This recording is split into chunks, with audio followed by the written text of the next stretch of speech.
name is Matthew Drury. I'm an assistant psychologist and I work with the Community Wellbeing Service. Today, I will be talking about child abuse and how to spot the signs and symptoms of child abuse and the appropriate support services available to children and families that may need these services at these times. Any intentional harm or mistreatment of an individual under the age of 18 is classed as child abuse. Child abuse takes many forms, which often can occur at the same time. Child abuse is an awful crime committed against the most vulnerable people in our society. It is something that's not discussed very well, and that's also not very well understood. It's difficult to talk about, as we've all been a child once, and we may have experienced something similar. And it's also uncomfortable to think about child abuse, as people don't necessarily understand or come to terms with the fact that these things happen. There are some statistics on child abuse that I'd like to share with you. The Crime Survey for England and Wales estimates that 1 in 5 adults aged 18 to 74 has experienced at least one form of child abuse, whether that be emotional abuse, physical abuse, neglect, or domestic violence. In addition, it's estimated that 1 in 100 adults experienced physical neglect before the age of 16. This includes not being taken care of or not having enough money, food, shelter, or clothing. Cases of child abuse are often higher in females than males. Many cases of child abuse remain hidden. Around 1 in 7 adults who called the National Association for People Abused in Childhood reported that they never told anybody about their abuse before. That's 1 in 7. The Crime Survey for England and Wales also noted that there were 227,530 cases of abuse recorded by individuals by the end of the year in March 2019. Firstly, I'd like to talk about physical abuse. Physical child abuse is where a child is physically injured or put at harm intentionally by an individual. This may be in the form of hitting, smacking, punching, which may come with cuts, bruises, scratches, and markings on the body, and also changes in that child's mood and affect and their relationships with other people. Sexual child abuse is any sexual activity with an underage child, such as fondling, grooming, oral genital contact, intercourse, exploitation, and child pornography. Emotional child abuse means repeatedly injuring a child's self-esteem or emotional well-being. This includes verbal insults and emotional insults, such as continually belittling a child, as well as isolating, ignoring, or rejecting that child.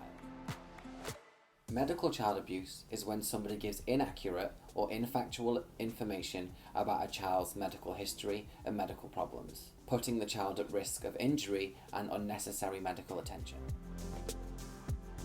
Child neglect is the failure to meet the basic needs of a child, such as food, shelter, warmth, medical attention, and education.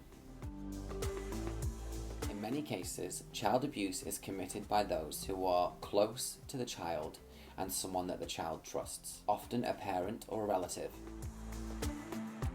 A child in your care who may be experiencing child abuse may show some of the following symptoms. They may feel guilty, ashamed, or embarrassed. They may feel confused. He or she may be afraid to tell anyone about the abuse and may come across as anxious and overwhelmed, especially if the abuser is a parent or a relative, as they don't tend to want to get these people in trouble but have that sense that something isn't right. It's vital to look out for some red flags, which include withdrawal from friends or usual activities, changes in behaviour such as aggression, hostility, or hyperactivity, changes in school performance, depression, anxiety, and fear, or an unusual loss of self-confidence, an apparent lack of supervision and parental input, reluctance to leave school and activities that draw them away from the abuse, attempts at running away or getting away from people, self-harm, or attempts of suicide.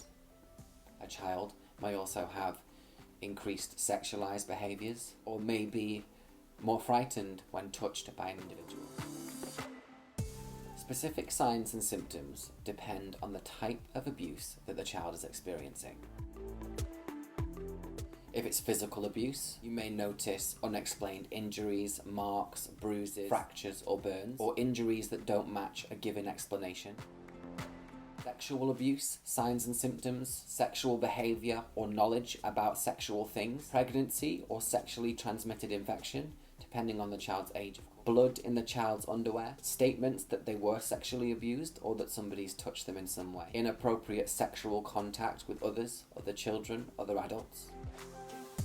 Signs of emotional abuse include delayed or inappropriate emotional development, loss of confidence or loss of self-esteem, avoidance of certain situations, e.g. school, getting on public transport, things they wouldn't feel comfortable doing, desperately seeking affection, a decrease in school performance, slower development, such as not meeting the usual developmental milestones.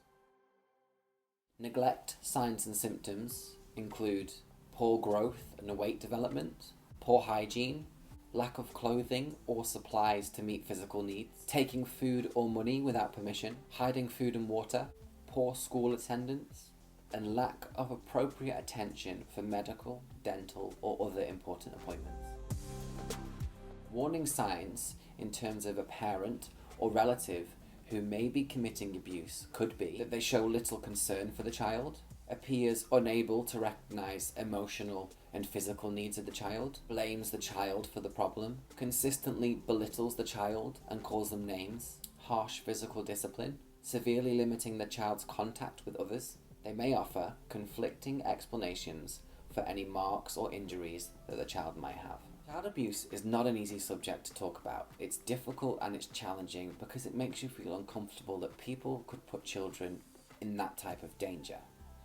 If you are concerned about a child's welfare and you want to approach the situation in order to help somebody, you can use the acronym ALERT. A. Approach. You could approach the child in a soft, calm and relaxing manner and simply ask them questions such as, I've noticed a bruise on your arm. How did you get that?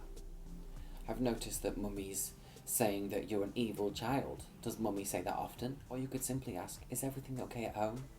If you're approaching a child, do so softly, gently. Try not to frighten them. And then listen. Listen to what that child has to say and listen intently. Try not to judge or ask too many questions. Explain to the child the information you have that can help them. If a child does disclose any form of child abuse, it's important that you let them know that you're going to share this with somebody because it's important that they are kept safe. And reinforce that fact. Reinforce that the information the child has said to you needs to be shared with the appropriate professional in order to keep them safe. Don't forget to take time.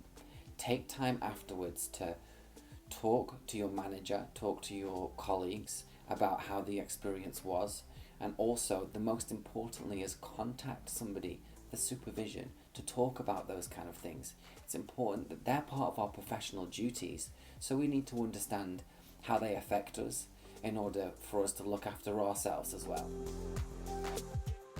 There are specific services available to children that you can share with them whilst using the ALERT acronym. That is the Safeguarding Children's Board on the Isle of Man. They're an excellent team of professionals that can give you any advice and tips about what to do if a child has disclosed abuse. If you have any safeguarding concerns, please contact the Child Safeguarding Board on 686 179. And if this is out of office hours, contact 631 212. You will also have safeguarding policies and procedures in place in your workplace.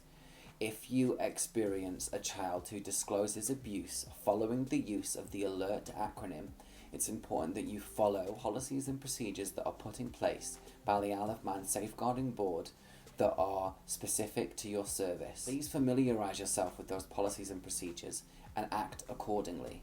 No child should be abused, and it's our responsibility as a community to try and help these children out these situations. Thanks again for all your hard work and continued effort for your community.